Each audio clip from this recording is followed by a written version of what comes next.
kids. Hi, how are you? So today we have a big question. It's another big question. And the big question is, does God care about what happens to me? It's a big question.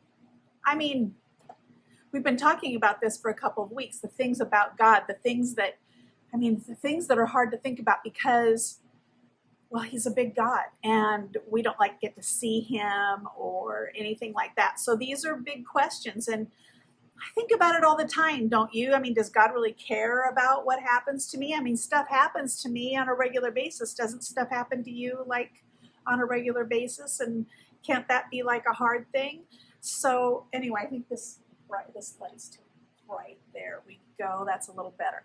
So I was thinking about who in the Bible had to face this dilemma.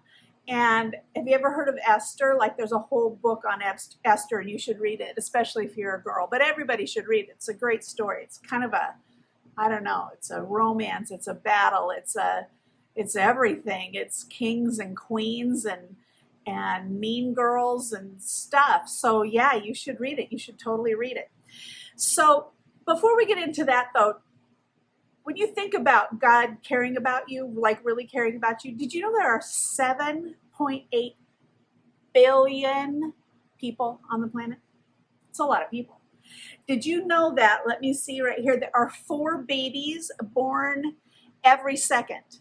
So 4 babies born every second of every day. That's a lot of babies. And my daughter's having twins soon. So that's 2 babies that'll be born in that second, together. How about that? That's a big deal. And so 4 babies, so that's for real. Do you believe that? So 4 babies every second that God knows. 4 babies born every second that God planned. 4 babies born every second that God knows. It's a lot of people. He knows everyone, but he knows you. He knows everyone, but he knows me. He knows everyone, but he knows you. So there's a girl named Esther. She was a Jewish girl, although it's not a thing you talked about then because they didn't live in Israel anymore. Israel had been conquered. All those people had been taken off as slaves, really. And so her parents had died, and I don't know how, the Bible doesn't tell us, but she was living in the house of her uncle Mordecai. Say Mordecai. But the king was looking for a queen, and Mordecai heard about it, and boy, here's this beautiful girl. Her name is Hadassah, by the way, not Esther yet. That's what they changed her name to, but her Jewish name was Hadassah, which I think is a gorgeous name, by the way. I love that name, Hadassah. And so the king's looking for a queen. And so what they decide to do is they decide to invite all of the young women of the kingdom to come, and he'll pick who he likes best. And so it's kind of like what are those, I can't even think of the name right now, those shows on TV where it's you sing and then a whole bunch of others sing and there's auditions and they decide from week to week. And why can't I think of the name? That is so weird. But anyway, I can't think of the name. There's The Voice, there's one, and then there's the other one the other one. Anyway, it's kind of like that, where they just they looked at all the girls and he liked that, and then those, and then those, and then those, and it came down, and then he chose her. He chose Hadassah. So they changed her name to Esther, and she went to live in the king's palace. And she was the king's choice. So the king didn't know she was a Jew. And that's kind of key to the story here, because here's what happens. There was a man named Haman who hated the Jews because he hated her uncle Mordecai. And Mordecai was kind of a proud man, and he didn't bow to Haman when Haman rode by on his horse, and Haman really hated that. So he really hated. So Haman goes before the king, and he comes up with this plan that all of the Jews should be killed. All of the Jews should be killed. That's crazy. But that's what happens. And so the king says, well, yeah, let's do it. So Mordecai hears about it, And he comes to Esther and he says, look, you have to go to the king and you have to tell him about this. And you're going to have to tell him that you're a Jew. And she's like, I can't go to the king. First of all, I can't just show up. He could kill me. He has to ask for me, and he hasn't asked for me lately. He hasn't asked me to come to him, and so I can't just go. And besides that, if I tell him I'm a Jew, he could kill me. So either way, I can't go. And Mordecai, he says this. So listen to this. It's Esther, the book of Esther, chapter 4, verses 13 and 14. Listen carefully. It says this. Then Mordecai told them to reply to Esther, do you not think to yourself that in the king's palace you will escape any more than any of the other Jews?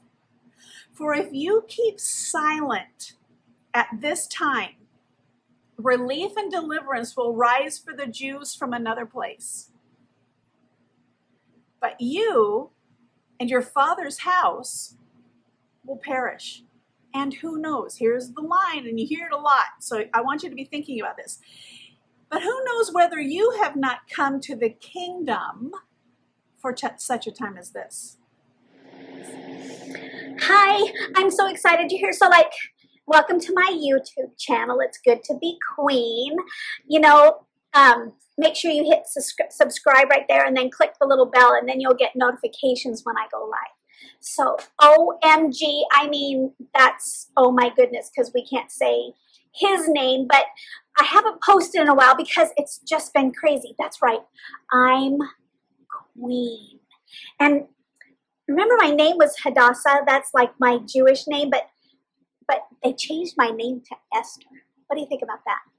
I do. I changed it to Esther. Well, it was such a crazy thing because there were so many girls and they were so pretty and they were so smart and I wasn't sure he was going to like me. And he does. Oh my goodness. He liked me. And so he picked me. So he picked me. I like that. I like that he picked me. But you know what I'm doing right now? So right now, I'm just putting on my makeup because, well, I'm getting myself really ready and I'm trying to look real, like the most beautiful I can look because I'm queen. Because, there's this guy. He's really creepy. It's so creepy. He smudge. He doesn't like my uncle. My Uncle Mordecai. Who doesn't like my Uncle Mordecai? I mean, this dude, he's so bad. And do you know what he wants to do? He wants to kill all of the Jews. Okay, so not everybody knows that I'm Jewish. It's just not a thing that you talk about. But then my Uncle Mordecai, he comes to me and he says, Hadassah, you've got to tell. You've got to tell the king that you're Jewish. And I said, well, I can't tell the king. I can't tell the king that I'm Jewish because, well, he could kill me. I mean, I can't even go to the king because he could kill me because he's the king. And you don't just go to the king. You don't do that. So, but he says you have to because they're going to kill all the Jews and you have to tell the king. And I'm like, but I can't. I mean, what am I going to say? What am I going to do? And he says, so this is what he says to me. This is what he says. My Uncle Mordecai, he says this to me. He says, what if you were born for such a time as this? I mean, what if the whole reason that I'm here, that I'm in the castle, is so that I can save the Jewish people? So I have to look my best. I have to, the king has to decide he's going to talk to me, So I have to go. And so here I am. I have to go. It's so scary. But okay, Mr. Creeper, I have a plan for him though. I have a plan for Mr. Creeper. He's so creepy. Such a bad guy. And if the king will talk to me, then I have a plan for him. So, can't be a hater in this castle. So here I go. So, do I look okay? I mean, you can comment below. Is there anything I need to change? Lipstick. Let's put on some lipstick. Everybody feels better with lipstick on, right? Don't you feel better with lipstick on? So, I mean, not too much, because Nobody wants to look like that concubine, right? So you can comment below. Do I need to change it? Am I good? I mean, can I, like, it's the king. Can I go before the king? Wait, look at me. Is that okay? Okay, here I go.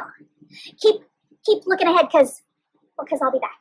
See, God had taken care of a little girl who lost her parents and gave her a home to grow up in. And then God saw that of all of the girls in the kingdom, that she's chosen to be queen. God cared very much for this girl. God cared very much for where she ended up. Not just so that she could be queen. I mean, it was cool that she got to be queen. But not just for that, so that she would know that there was a purpose in her life. God made her for a purpose. You know, he thinks about that for you. He created you. Not just so that you're here in this time, like it's an accident. He has a purpose that only you can fill. Only you. And that's kind of why we're here, is to figure out what is that purpose and how can I get onto it. We can either decide, see, God's will is going to be done, and we can partner with it and do our part, or he will do his part and we'll get drug along with it. Does that make sense? So you can partner with God at his plan because he has one for you. He has a plan for your life. Does God care about what happens to you? Oh yeah. He really does care. He watches over everything that you do. Let's pray. God, I pray for every kid right now in Adventure Park Kids. I pray for every kid that I know, Father, that they would partner with you to see your will done, because they have a piece to do that only they can do because you made them for it. I have a part like that. And so, Father, would you show us, would you, by your Holy Spirit, would you show us what it is that we are to do, how we are to further your kingdom, how things are supposed to fall into place in our lives because you watch over us. You place us in places to do your will, Father. We should all be looking around and trying to figure out, Lord, what is it that you have us to do? Show us, Father, we pray. In Jesus' name, amen. See you later, Adventure Park Kids.